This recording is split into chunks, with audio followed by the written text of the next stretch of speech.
Magandang umaga, hapon, gabi po ulit sa inyo mga kasayad. Hydraulic rear brake, paano nga ba ginawa? Una, magpaklas muna tayo ng motor para makita natin yung rear brake master. At ito na nga yung rear brake master ko sa kaliwa. Hindi na siya cable na katulad ng dati. Hydraulic na po siya. Dito rin sa kanan ay ganun din. Ang ginamit ko po dyan ay brake master na pang NMAX na Nissin. Ito naman po yung itsura niya nung hindi pa nakakabit.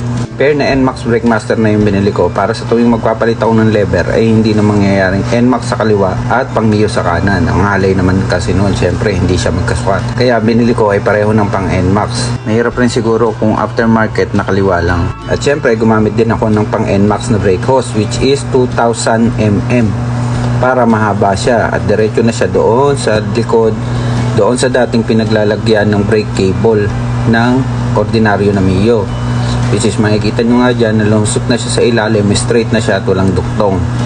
At yan nga po yung itsura ng hose nung binili ko. At ito naman po yung hydraulic clutch master. Usually ginagamit talaga yan sa mga decambio doon sa clutch nila sa kaliwa. Since ang purpose naman talaga nito ay kapag na-pressurize siya ng fluid ay hahatak siya, kaya pwede rin natin siyang gamitin sa preno.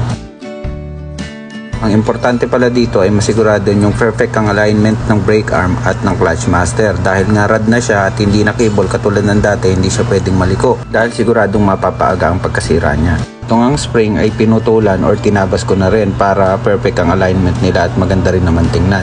Dahil kung sobrang haba niyan, kukulubot siya at palagay ko para sa akin hindi yun maganda tingnan. Kung sa cable ang nagsisilbing lock ay ito, dito naman, ang pinakalock ko na ay yung maliit na yon, which is threaded siya. At itong nut na to, na threaded din. So, bali naka-double lock na siya. Hindi naman yan lulusot yan sa palagay ko, pero kung gusto nyo lagyan ng washer ay okay lang din naman. Bali, ito nga yung itsura niya kapag pumipiga ka na doon sa kaliwang brake. Hindi ko rin masyadong nilakihan ng plane yan para hindi lumalim yung pagpiga. Dahil ayoko nung naiipit yung daliri ko kapag pinipiga ko yung preno. Ang gamit ko nga ngayon ay Takigawa brake arm. Meron ako dating ibang brake arm kaso hindi sila perfectly aligned noong clutch master kaya pinalitan ko na lang din. At balik nga tayo dito sa harap. Kung ang tanong nyo naman po ay mag-eksaktong plug and play nga lang po ba ito kapag kinabit nyo sa motor nyo, ang sagot ko po ay hindi ko alam. Dahil kung mapapansin nyo po ay medyo malaki itong brake master na to. At kung susukatin nga ay siguro mga nasa 2 inches siya.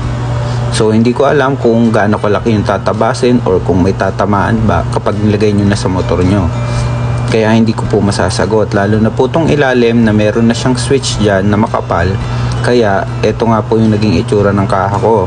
Tinabas ko na yung sa ilalim dahil tumatama siya doon. At syempre kapag pinipiga mo yung lever ay tatamaan niya rin yung kaha. Kaya yan na po yung naging tabas niya. Ganon din dito sa kanan, kaya kung mapapansin nyo nga yung switch ng kanan ay halos aligned na doon sa tornilyuhan ng kaha. Kaya eto na rin yung naging tabas ng kaha ko. Halos tamaan na yung mismong lagayan ng tornilyo.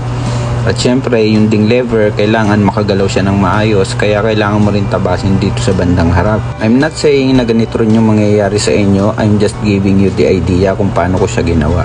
At ito nga yung itsura niya kapag nakakabit na yung kaha. Exact fit lang din yung ginawa kong tabas para hindi naman siya mahalay tingnan. Ganon din po dito sa kanan. At hanggang dito na nga lang po mga boss, sana may nakuha kayong idea sa video na to. Maraming salamat po sa lahat ng nanood.